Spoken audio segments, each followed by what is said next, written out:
So, hello, Greenlight the Day family. It is so good to be with you. I cannot tell you how amazing it's been to share my day with you. It's I can only just tell you about an example, and maybe it can kind of give you an idea. This past week, I was just so worn down and tired. I don't know if it's because we've had weeks and weeks of snow and weeks of cold weather that I feel like I just need a break. And I was at this class that I'm taking, and we were all sitting around sharing. Now, this class is not like any other class you've probably ever had before. It's a class on nonviolence, and basically we're learning ways to incorporate peace instead of violence into our lives and to our actions with others. And so most of the class is sitting around talking about affirmations and sharing. I mean, what kind of class is that? When I first joined, I was like, no, I didn't sign up for this. And now I can't imagine not having a Friday with this class. And I had mentioned how tired I was, and everybody in the group said the same thing. They were like, oh man, we are so tired too.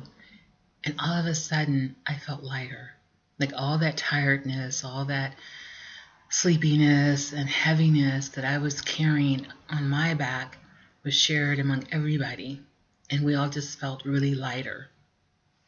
That's how I feel about Greenlight today. I feel like when I Greenlight today, no matter what time I'm greenlighting, it just has this amazing effect on me. So I just wanted to say thank you for that. And while I was in the sharing circle, of course, everyone knows I read a lot, and I'm doing the Greenlight today. Someone gave me a book to read. She said, well, I know you'll get it done before I will, which is probably true. And it's from John O'Donohue, and it's called To Bless the Space Between Us. And he starts off talking about how we're at this threshold. And I totally agree. We're at this threshold, the shoreline, the cliff, the edge, the crossing, whatever you want to call it. I think we as a human race are there. We are able to see the difference. We're not blinded anymore. It's a very pivotal moment, and it's going to be up to us to decide how we're going to cross. Or maybe we're going to stay. Maybe we're going to run the other direction. I don't know, but we are at this pivotal point in history. It's like one of my friends had mentioned that we're realizing that there's the material side to us and the spiritual side to us. And just unfortunately, for a long time, we've let the material side dominate our spiritual side. But I think it's powerful that we see that we have this duality, and I'm so sad that we have a duality. I guess that's just human nature. But I think it's always up to us to decide how we balance this duality. So there is something that he was writing about, John O'Donohue was writing about. He was talking about blessing and how powerful a blessing is. So what is a blessing? And I love his definition because I could never quote it like he writes it. He says, a blessing evokes a privileged intimacy.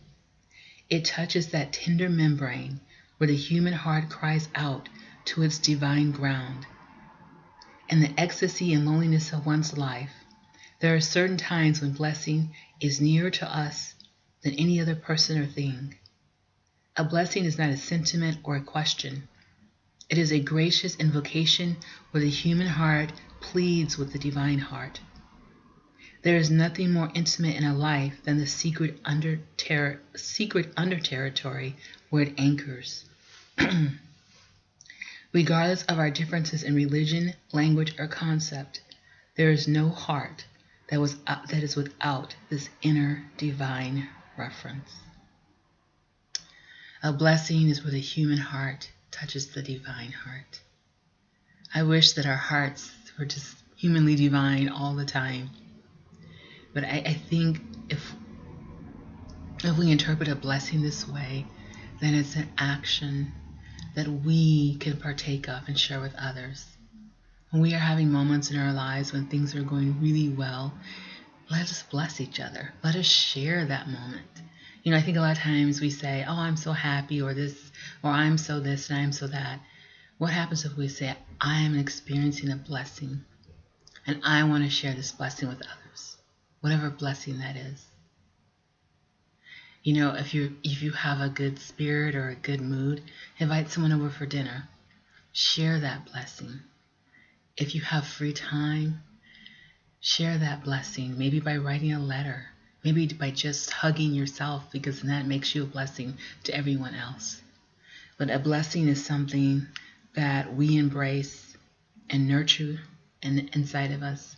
And as a result, it comes out and nurtures and blesses other people. I just want to end it with something that he wrote here. And he says, I'm going to, it starts over here, I think.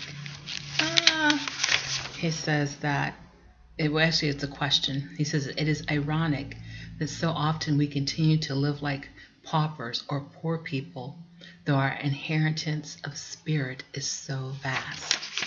And then I want to go on. And then he says, that is why the blessing occurs. It imagines and wills the fulfillment of desire. Each person has a divine blessing that opens their divine source. So I would like to share my blessing with you, and I hope you share with others, and have a blessed day.